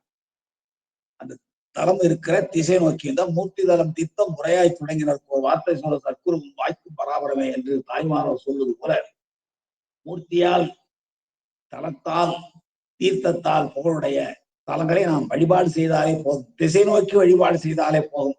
இப்ப என்னன்னா, என்னாலே கையிலை செல்ல முடியவில்லை, காலையில் எழுந்து வடதிசை நோக்கி நின்று கொண்டு கையிலை பெருமானே எனக்கு அருள் புரிகிறார், சரியா போச்சு. என்ன திசை நோக்கி தொழுகிறோமோ, உள்ளம் ஒன்றி தொழுகிறோமோ, அப்பொழுது அந்த பெருமானுடைய அருள் கிட்டும் என்பதற்கு இந்த பாடல் நல்ல ஒரு எடுத்துக்காட்டு. திருப்பைநீலி திசை தொழுவார்கள் போய் வானவரோடு இனிதாகவே இருப்பார், இனிதாகவே இருப்பார், வானவரோடு இருப்பார். சரிங்க, அடுத்த பாட்டு பாங்க. கோடல் கோங்கம் புறவணி முல்லை மேல் பாடல் வண்டி இசை கேட்கும் பைநீலியா. பெருமான் இசை விரும்பும் கூத்தன். சேக்கராரே சொல்லுவார், பெருமான் இசை விரும்பும் கூத்தன். இசையை விரும்புவார், நாடகத்தை விரும்புவார், கூத்து ஆடுவார். அவருடைய அளவற்ற கூத்து, தாண்டவ பேதங்கள், திருமணத்தை ஒரு 5 வகையான கூத்த சொல்லுவார். அந்த 5 வகையான கூத்து அது வேற, பெருமான் எப்பொழுதும் 5 தொழில் கூத்து ஆடிக்கொண்டிருப்பார், அது வேறு. இப்போ இந்த கோடல் கோங்கம் புறவணி முல்லை மேல் பாடல் வண்டி இசை கேட்கும் பையலியாம். வண்டுகள் இசைபாட அதை கேட்டு மகிழ்ந்தானா பையலியாம். வண்டுகள் எங்கே இருந்து பாடுகின்றன? காந்தல் மலர்களும் கோங்க மலர்களும் நிறைந்து பூத்திருக்கிற முல்லை நிலத்திலே விளங்குகிற அந்த மலர்களில் தேனை உண்டு வண்டுகள் மகிழ்ச்சியோடு பாட அந்த இசையினை கேட்டு மகிழ்ந்து கொண்டிருக்கிற பையலியா. எல்லா வகையான கலைகளையும் பெருமான் விரும்புகிறான் என்பதையும் நாம் உணர வேண்டும். இசை கேட்கும் பையலியா, இசை விரும்பும் கூத்தனான் இதெல்லாம் பார்க்கிற பொழுது பெருமான் கலைகளுக்கும் அப்பாற்பட்டது. கலைகள் ஆயவல்லான் கைலாய நன்மலையன், அவனுடைய நெஞ்சுளும் தலையுளும் தங்கி இருக்கிறான் என்று மயிலாடுதுறையில பாடுவார் நம்முடைய அப்பசாமி. அதான் இங்கே கோடல் கோங்கம் இதெல்லாம் மலர்கள், காந்தல் மலர்களும் கோங்க மலர்களும், புறவு அணி, புறவுன்னா முல்லை நிலம், கொல்லை நிலம், அப்படிப்பட்டவையெல்லாம் அழகு செய்கிற முல்லை நிலத்தின் மேலே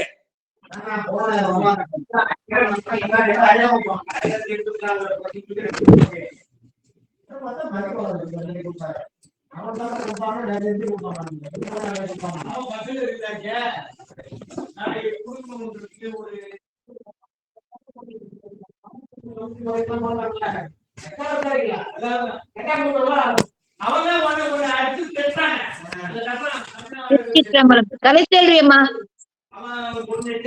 சிவாய் நம்மம்மா.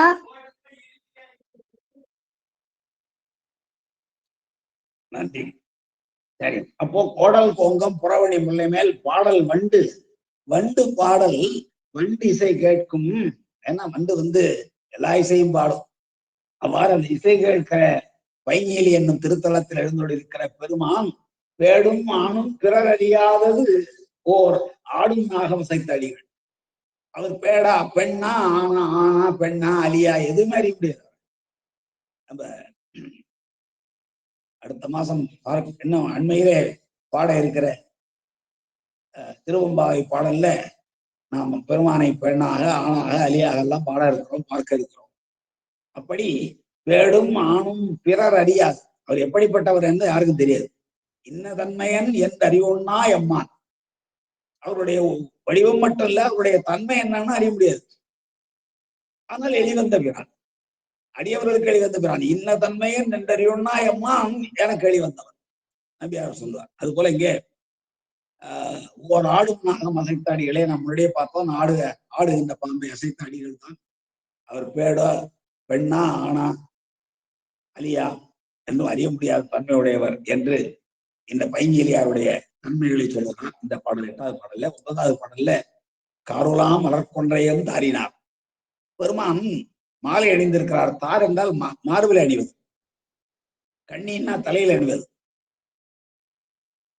பல மலர்கள் மயங்கி அணிவது மாலை, பிணைத்து அணிவிப்பது பிணையர், தொடுப்பது மலர்களை தொடுப்பது துணையர். இப்படி மாலைக்கு நிறைய பேர் இருக்கு இல்லைங்களா? இடத்துக்கு ஏற்ப முருகநாயனாற்ற போகணும். காலங்கள் தோறும் கோட்டுப்பூ, கொடிப்பூ, நீர்ப்பூ, நிலப்பூ ஆகிய பூக்களை எல்லாம் பறித்து வந்து கூடை நிரம்பி வைத்துக் கொண்டு தனி இடத்திலே அமர்ந்து அதை மாலையாக, இண்டையாக, தொடையலாக ஆரமாக இப்படியெல்லாம் பல்வேறு வகையில் அமைத்து காலங்கள் தோறும் அனுப்பிய ஒரு நாயன்மார். இப்படியெல்லாம் நம்முடைய நாயன்மார்கள் தொண்டு செய்திருக்கிறார்கள் என்று பார்க்கிறோம். அது போல இங்கே காருலாம் மலர் கொன்றையம் தான். கார்காலத்து கொன்றை இருக்கிறதே மிகச் சிறப்புடையது. கொன்றை எல்லா காலத்திலையும் பூக்கும். கொன்றைகளுடைய வகைகள் பல. விதான சிந்தாமணியில இந்த சிங்காரவேல முதலியார் குறிப்பிடுவார். கொன்றைகள் இருக்கிற வகைகளை எல்லாம் குறிப்பிடுவார். அப்படி பல வகைகள் கொன்றை இருந்தாலும் இந்த கார்காலத்து கொன்றைக்கு ஒரு தனிச்சிறப்பு உண்டு. கண்ணி கார்னரும் கொன்றை. புறநானூர்ல முதல் பாட்டுல கடவுள் வாழ்த்து பாடல்ல சிவன் என்று பெயரை சொல்லாமல் அவருடைய தன்மைகளை எல்லாம் பாடுறார் பாரதம் பாடிய பெருந்தேவனார். கண்ணி கார்னரும் கொன்றை காமர் வண்ணா மார்பில் தாரும் கொன்றை ஊர்திவால் வெள்ளையரே. அவருடைய ஊர்தி வெண்மையான ரிஷபம். சிவனுக்கு என்னெல்லாம் அடையாளம் உண்டோ அவ்வளதையும் முதல் பாடல்ல பாடுகிறார். அதுபோல இங்கே காருலாம் மலர் கொன்றையான், கார்காலத்தில் பூக்கின்ற மலராகிய கொன்றை அணிந்த பெருமான் அதை தாரினான். தார்னா மாறி வண்ணா மார்பில் தாரும் கொன்றை. தலையில் இருக்கிற கண்ணியும் கொன்றை, மார்பில் அணிந்திருக்கிற தாரும் கொன்றை. அப்போ நம்ம கண்ணி வேறு தார் வேறுன்னு புரிஞ்சுக்கிறோம். மலர் ஒன்றுதான், ஆனால் இடம் நோக்கி பெயர் மாறிவிடுகிறது. அதுபோல காதுலாம் மலர் கொன்றையம் தாரினான், கொன்றை தாரினான். கொன்றை என்று சொல்லப்படுகிற அழகான மலர்களாலே ஆக்கப்பட்ட மாலை அணிந்தவன். வாருலாம் முறை மங்கை ஒரு பங்கினன். ஒரு பங்கிலே அம்மையை கொண்டிருக்கிறார். வாருலாம் என்றால் கச்சணிந்த தனமானங்களுடைய அம்மையை ஒரு பங்காக கொண்டிருக்கிறான் பெருமான். தெருலாம் பொழில் சூழ்ந்த பையீலி அல்ல, பொழில்கள் சூழ்ந்த பையீலி. அது தேர் உலாவுகின்ற வீதிகளை கொண்டிருக்கிற தேர்வுலாம் பொழில் சூழ்ந்த பையீலி எம் ஆரிகிலா அமுதை. உண்ண உண்ண தவிட்டாத அமுதமாக விளங்குகின்ற பெருமானை அடைந்து பெருமானுடைய திருவருள் சிந்தனையோடு அவருடைய திருவடியை சேர்ந்து இடைவிடாது எண்ணி, அதாவது இருள் சேர் இருளையும் சேரா இறைவன் பொருள் சேர் புகழ் புரிந்தார மாட்டு என்று இறைவனுடைய புகழ் சேர்ந்த புகழ்தான் உண்மையான புகழ். அந்த புகழையே இறைவன் எப்பொழுதும் நினைத்துக் கொண்டே இருங்கள். அறவாழி அந்த தாழ் சேர்ந்தார்கல்லால் பிறவாழ் நீந்து எழுதியிருந்தார். அதுபோல இங்கே பெருமானை இங்க அமுதமாக உருவகம்ன்ற ஆரிகிலா அமுது, தவிட்டாத அமுதம். உண்ண உண்ண மனம் நிறைவே ஊட்டாத மீண்டும் மீண்டும் உண்ண வேண்டும் என்ற ஆசை எழுப்புகிற அமுதம். மீண்டும் காண வேண்டும், பெருமானுடைய விளை பெறுவதற்கு நாம் மீண்டும் மீண்டும் வழிபாடு செய்ய வேண்டும், தரிசிக்க வேண்டும் என்ற உணர்வை மீண்டும் மீண்டும் தூண்டி வைக்கின்ற அமுதமாக வழங்குகிறார் பெருமான் என்பதை திருநக்க நாயனருடைய வரலாறுல பார்த்தீங்கன்னா தெரியும். வழிபாடெல்லாம் முடிச்சுட்டு எழுந்து போக மனம் இல்லாமல் அவருக்கு முன்னாடியே உட்கார்ந்து கொண்டு திருவைந்தெழுத்தை ஓதிக்கொண்டிருப்பார். எழுந்து செல்ல மனம் இல்லாமல் அந்த வழிபாடு நிறைவுற்றதற்கு பிறகும் பெருமானுடைய விளை பெற வேண்டும் என்ற உணர்வோடு அங்கே அமர்ந்திருக்கிற பொழுதுதான் இந்த சுதை சிலம்பி ஒன்று பெருமான் மீது உள்ள, அப்பொழுதுதான் அவருடைய துணைவியார் தன்னுடைய வாயினால் ஊத அது உமிழ்ந்த நீரும் பட்டது என்று அந்த வரலாறு செல்லும். அதுபோல இங்கே காருலாம் மலர் கொன்றையம் தாரினான், பாருலாம் மூலை மங்கை ஒரு பங்கினன். எல்லாவற்றிலும் ஒரு வரலாறு இருக்கிறது. புராண வரலாறு இல்ல, தொடர் இல்ல. பாருலாம் முலைமங்கை ஒரு பங்கினன்னா அம்மையே இடப்பாகத்தில் வச்சான்னா பெரிய முதல்கிட்ட போயிருக்காரு. அதுபோல இங்கே ஆறிலா அமுதை, விட்டாத அமுதம், தெள்ளமுதம். ஆறுதல் என்றால் நிறைதல். கண்டதற்கு பிறகு உண்டதற்கு பிறகு நிறைய வேண்டும். நான் வயிறார உண்டேன், நிறைந்து போயிட்டுன்னு அர்த்தம். அதுக்கு மேல என்னால் உண்ண முடியாது. ஆனால் இங்கே பெருமானை நான் கண்டேன், என் மனம் இன்னும் நிறைவு ஏற்படலை. பார்த்து கொண்டே இருக்க வேண்டும், பெருமானை பாடிக்கொண்டே இருக்க வேண்டும், போற்றிக்கொண்டே இருக்க வேண்டும் என்ற அந்த நிலை இருக்கிறதே அதான் ஆறிலா அமுது. அந்த ஆறிலா அமுதை அடைந்து அடைய வல்லவர்கள் முதல் சொன்னார். முதல் பண்ண பாருங்க, அடைய வல்லவர்க்கு இல்லை அல்லவே. அடைதல் என்பது சாதாரண வேலை இல்லை. அவ்வாறு அடைந்து உய்மீனே நீங்கள் இந்த பிறவி என்னும் பெருங்கட்டிலிருந்து உய்தி பெறுவீர்களாக என்று உபதேசம் செய்கிறார் நம்முடைய ஆச்சாரிய பெருமக்களில் ஒருவராக விளங்குகிற நாவுக்கரச பெருமான். அடுத்து நிறைவான பாடல் ராவணனை பற்றிய பாடல். தருக்கி சென்று தளவரை பற்றலும், தருக்கி சென்று தளவரை பற்றலும் நெருக்கி ஊன்ற சிவனையே நினைந்து அரக்கன் பாட அருளும் எம்மானிடம் இருக்கை நீலி என்பார்க்கு இடரில்லை. திருப்பை நீலி சொல்லுங்கய்யா, குடமூக்கே என்பார்கள் சொல்ற போல நீலி என்பார்க்கு இடரில்லை. பைநீலி என்னும் திருத்தலத்தின் பெயரை நீங்கள் சொல்லுங்கள், உங்களுக்கு எந்த இடரும் வராது, எந்த துன்பமும் வராது. உள்ளம் ஒன்றி சொல்லுங்கள். ஏன்னா நான் 4 தடவை திருப்பையிலின்னு சொன்னேன், எனக்கு எந்த துன்பமும் போகவில்லையே என்னை விட்டு என்று சொல்பவர்களை நாம் பார்க்கலாம். நாவுக்கரசர் சொன்னது பொய் ஆயிட்டுதே என்றால், இல்லை இல்லை, நாவுக்கரசர் முன்னாடியே என்ன சொன்னாரு? நினைப்பவர் மனம் கோயிலா கொள்பவன். எனவே ஒழுங்கா நினைங்க, அப்படி ஒன்றி இருந்து நினைங்க. ஒன்றி இருந்து நினைக்கிற மனசுலதான் பெருமான் கோயிலா வருவான். அப்படிப்பட்ட பெருமானை நீங்கள் திணைத்தனை அளவும் கூட மறந்து உய்யக்கூடாது, மறக்க கூடாது. அப்படியெல்லாம் இருந்தால்தான் உய்தி பெறலாம். அந்த உணர்வோடு பைங்கீலி பைங்கீலி என்று சொல்லுங்கள். இங்க ராவணனை குறிப்பு சொல்றார், தருக்கி செருக்கோடு இந்த மலையை நம்மளை என்ன பண்ணிடும் என்ற தருக்கோடு என்ற செருக்கோடு சென்று தடவரை பற்றும் மிக அகலமான மிக உயரமான அந்த மலையை தூக்குவதற்காக முயன்ற ராவணனை நெருக்கி ஊன்ற பெருமான் ஒற்றை விரலாலே அழுத்தி ஊன்ற. அதுக்கப்புறம் அவன் என்ன பண்றான்? சிவனையே நினைந்து, யாரும் பிரிநில வேற யாரும் இல்லை, தேற்றம் கூட சொல்லலாம்.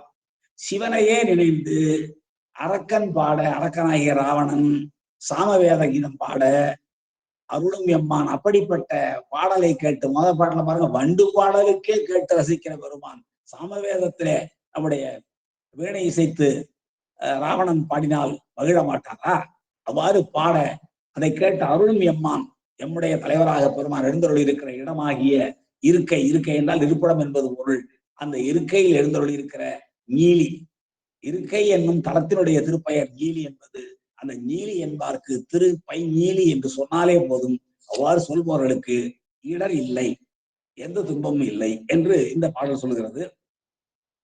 ஏனென்றால் சிவனையே நினைந்து அவன் சொல்றான்னா, சிவன் எங்க இருக்கிறாரு? அவன் சாமவேதம் பாடுறான். வேதத்தின் மையத்துள் பெருமான் இருப்பதனாலே அந்த சிவன் என்று அவர் குறிக்கிறது. அந்த வேத பாடத்தை அவன் பாடுகிறான். பாடலை கேட்டு மகிழ்கிறார் பெருமான். உடனே அருள் செய்கிறார். அவனுக்கு வாழ்நாள் கொடுக்கிறார், பேர் கொடுக்கிறார், பேர் கொடுக்கிறார், எல்லாம் கொடுக்கிறார். வாழ் கொடுக்கிறார்.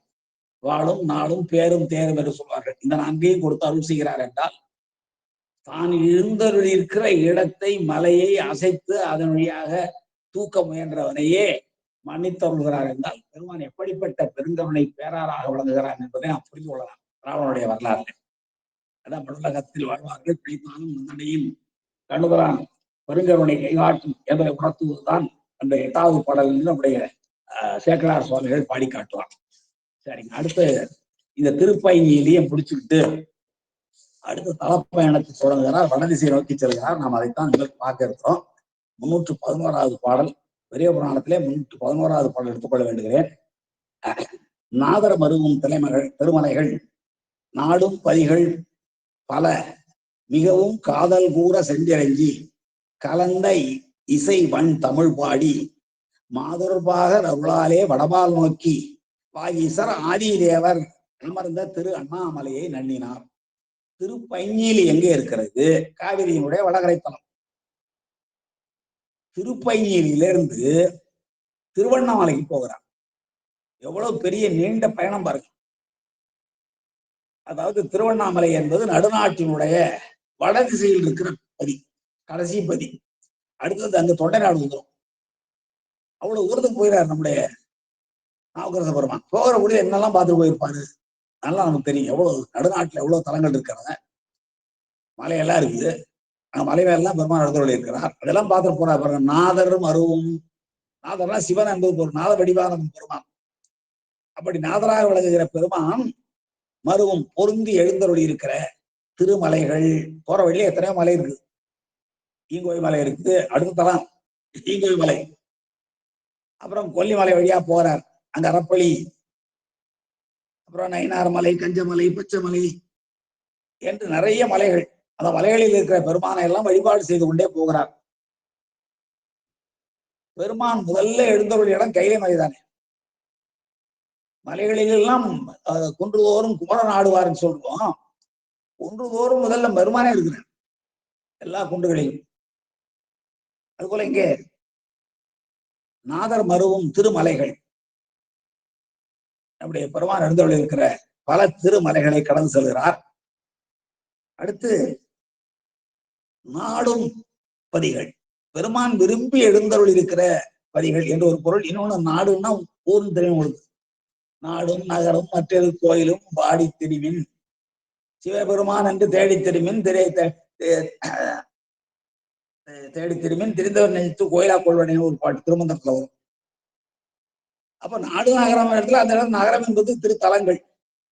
இந்த இடத்துல பாருங்க, நாதர் மருவும் திருமலைகள், நாதர் பெருமான் எழுந்தருள் இருக்கிற உயர்ந்த மலைகள், அடுத்து நாடப்படும் பதிகள் என்று சொல்லலாம். நாடுகளாக விளங்குகிற திருமுனைப்பாடி நாடு இருக்கு, நாடு இருக்கு, இப்படி பல நாடுகள். அப்படி நாடுகளையும் கடந்து பதிகள் அந்த இருக்கிற திருத்தலங்களை எல்லாம் மிகவும் காதல் கூற சென்றிறங்கி, மிக மிக பாருங்க, காதல் கூற என்றாலும் மிகுதின்னு அர்த்தம். மிகவும் காதல் கூறன்னா மிக்க மிக்க அன்போடு சென்று நம்முடைய நாவுக்கரசு பெருமான ஒவ்வொரு தளத்துக்கு போகிற போது மிகுந்த அன்போடு பெருமானை வழிபட வேண்டும் என்று சென்று இறைஞ்சி வணங்கி கலந்த இசை வன் தமிழ் பாடி, இசை கலந்த வன் தமிழ், கலந்த இசை என்பதை இடமாற்றிக் கொண்டால் இசை கலந்த வன் தமிழ். இன்னும் அந்த இசை கலந்த பொழுது தன்னுடைய உள்ளம் கலந்த இசை, அந்த உள்ளம் கலந்த இசையில பெருமானுடைய புகழை, சிவன் கலந்த இசை, அதான் கலந்த இசை. இசை கலந்த பாடல், இசை கலந்த வண்டமிழ் பாடல், வளமான தமிழ் நிறைய இருக்குது. நம்முடைய திருமுறைகள் மட்டும் 18,000க்கு மேல பாடல்கள் உள்ளன.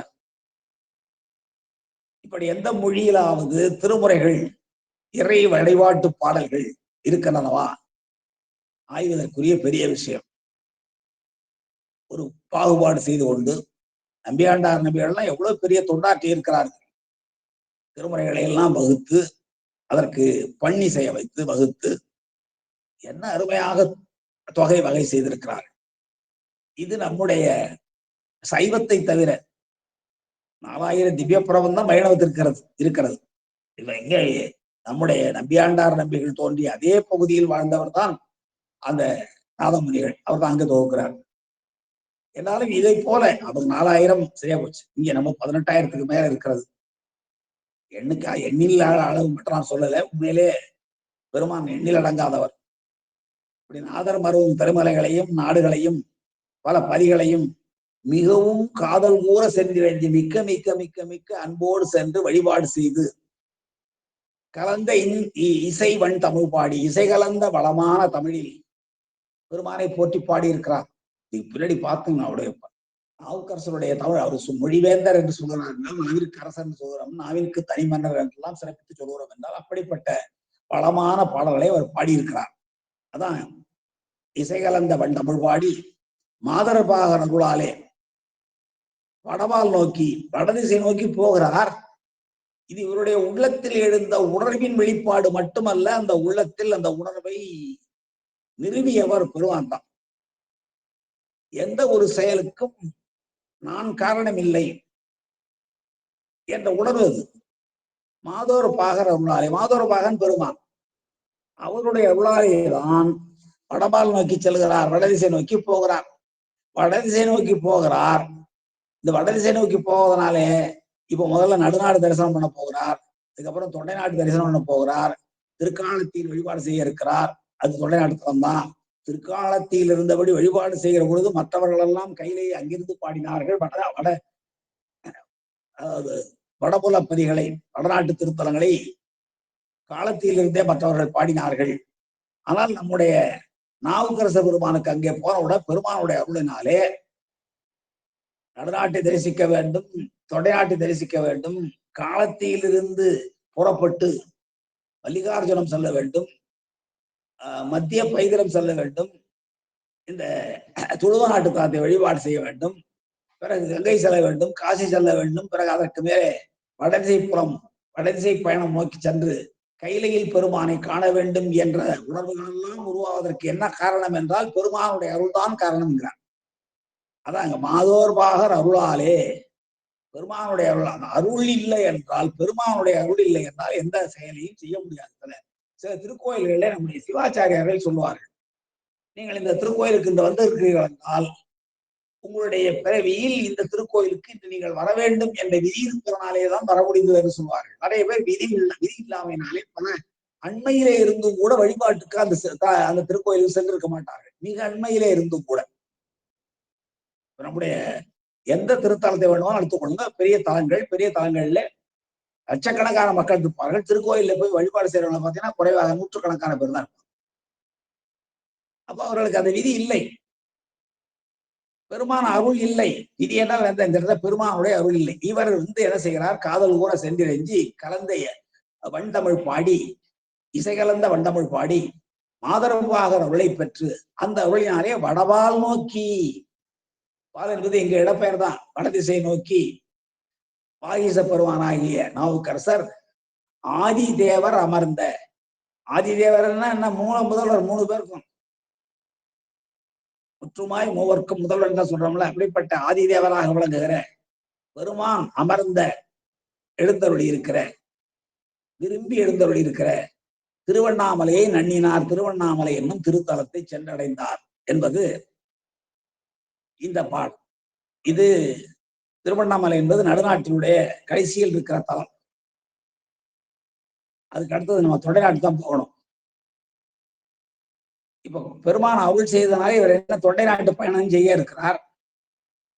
அடுத்து கைலை பயணத்தை மேற்கொள்ள இருக்கு. திரும்பி வரப்போறதில்லை. இப்போ அவர் இனிமேல் ஒரு திருவையாறுல இருந்துதான் கைலைக்கு சென்று அங்கே பெருமானுடைய அருளை பெற்று அங்கே காட்டிய ஒரு திருக்குளத்திலே திருவைந்த எடுத்தை ஓதி மூழ்கி இங்கே திருவையாற்றிலே எழுந்து மாதர்பிறை கண்ணியானை பாற்று எல்லா உயிரினங்களும் ஆணும் பெண்ணுமாக இருப்பதையெல்லாம் கண்டு மகிழ்ந்து அந்த தோட்டத்திலேயே பெருமானை ஐயாரப்பன் காடுகிற பொழுது அம்மையப்பராக கண்டு மகிழ்ந்து பாடுகிற வரையிலும் இந்த பெருமானுடைய அருள் வருகிறது என்பது பொருள்.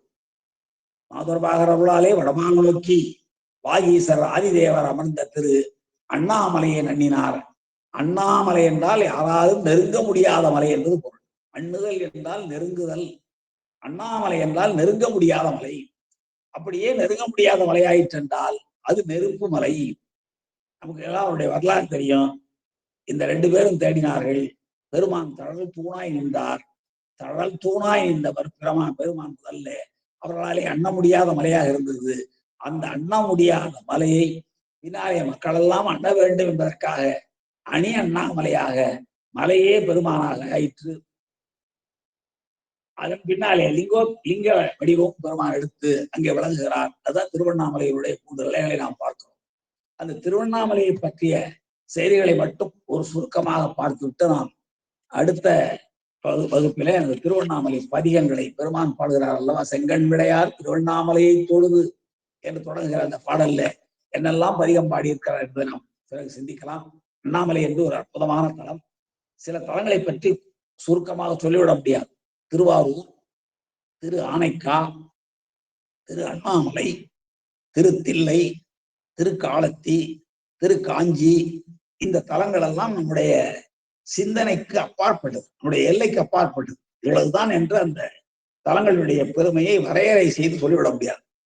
பெரும்பாலும் பெருமான எழுந்தோடு இருக்கிற தலங்கள் எல்லாம் சிறப்புடைய தலங்கள் தான் என்றாலும் கூட இப்படி சில திருத்தலங்கள் நம்முடைய ஆற்றலுக்கு அப்பாற்பட்டவையாக விளங்குகின்றன. திருவாரூரினுடைய பெருமைகள், அதே போல ஆனைக்கா அண்ணனுடைய பெருமைகள், இங்கே திரு அண்ணாமலை நம்முடைய நாவுக்கரச பெருமான் வழிபாடு செய்ய இருக்கிற திரு அண்ணாமலை, திரு காஞ்சி, திரு காலத்தி, இந்த தலங்கள் எல்லாம் வெறும் பஞ்சபூத தலங்கள் மட்டுமல்ல, அதற்கு மேலும் பல ஆற்றல்களை தன்னகத்து கொண்டு விளங்குகிற அற்புதமான தலங்கள். அவற்றை பற்றியெல்லாம் நாம் முழுமையாக தெரிந்து கொள்ள முடியவில்லை என்றால் கூட ஒரு சில செய்திகளை நாம் சிந்திக்க வேண்டும். இது நடுநாட்டு தலங்கள்ல 22வது தலம். நடுநாட்டுல 22 தலம் தான் இருக்கு. ஒவ்வொரு தலமாக பட்டியல் போட்டோம்னா காவிரி வடகரையில் 63 தலங்கள். கடைசி தலம் தான் ஈங்கோய் மலை. காவிரி தென்கரை தலங்கள் 127, 190 மொத்தம். பாண்டி நாட்டு தலம் 14, அத பாண்டி 14 பாங்க. கொங்கு நாட்டு தலம் 7, வடநாட்டு தலம் 5, ஈழ நாட்டு தலம் 2, துளுவ நாட்டு தலம் 1. கொங்கு நாட்டு தலம் சொல்றேன். இங்க வடக்கு வந்தீங்கன்னா நடுநாட்டு தலம் 22, தொண்டை நாட்டு தலம் 32.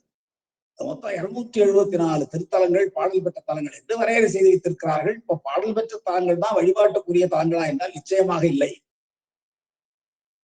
அங்கெல்லாம் நம்முடைய அருளாளர்கள் பாடிய பதிகங்கள் நமக்கு கிடைத்திருக்கின்றன. எத்தனையோ பதிகங்கள் பாடியிருக்கிறார்கள் பல தலங்கள்ல, அவையெல்லாம் நமக்கு கிடைக்காமல் போயின. எனவே சிவாலயங்கள் எல்லாம் நம்முடைய அருளாளர்கள் சென்று பாடிய தலங்கள் தான். எனவே பாடல் பெற்ற தலம் பெறாத தலம் என்ற வேறுபாடுகள் எல்லாம் நோக்காமல் எங்கும் பெருமானை வழிபாடு செய்ய வேண்டும் என்பதுதான் உண்மை.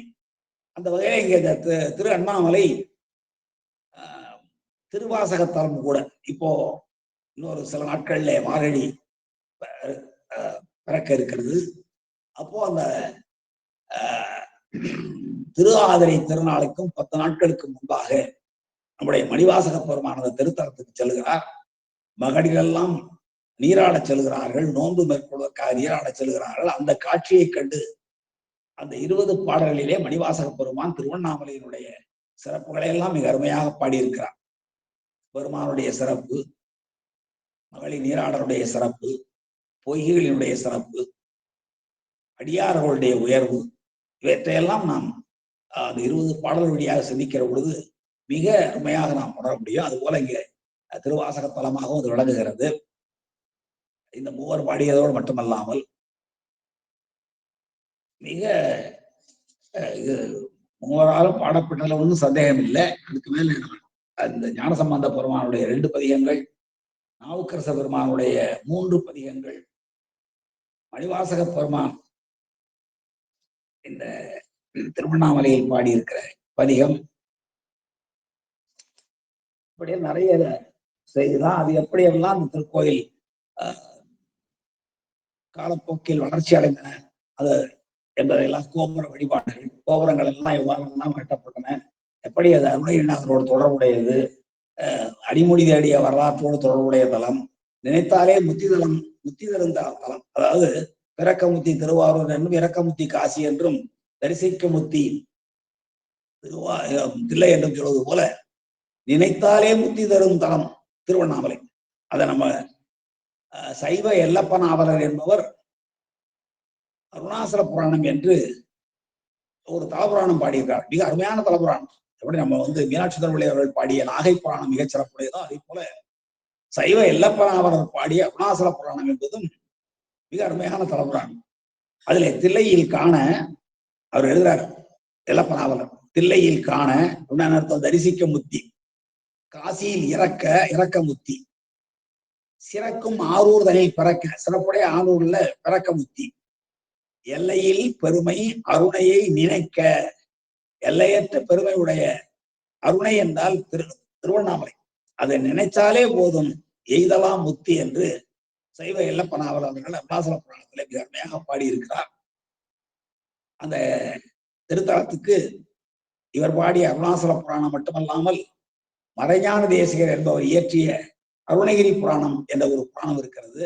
இன்னொன்று அந்த கிரிவலம், அன்று மட்டுமல்ல இன்றும் கிரிவலம் நடைபெற்றுக் கொண்டே இருக்கிறது. அந்த கிரிவலம் செல்லுகிற பொழுது பாட வேண்டிய ஒரு அற்புதமான பாடலாக சோனசைல மாலை என்ற ஒரு அரிய நூலை நம்முடைய கற்பனை களஞ்சியம் சிவபிரகாஷ் சுவாமிகள், கற்பனை களஞ்சியம் சிவபிரகாஷ் சுவாமிகள் சோனசைல மாலை என்று ஒரு அற்புதமான நூல் பாடியிருக்கிறார்.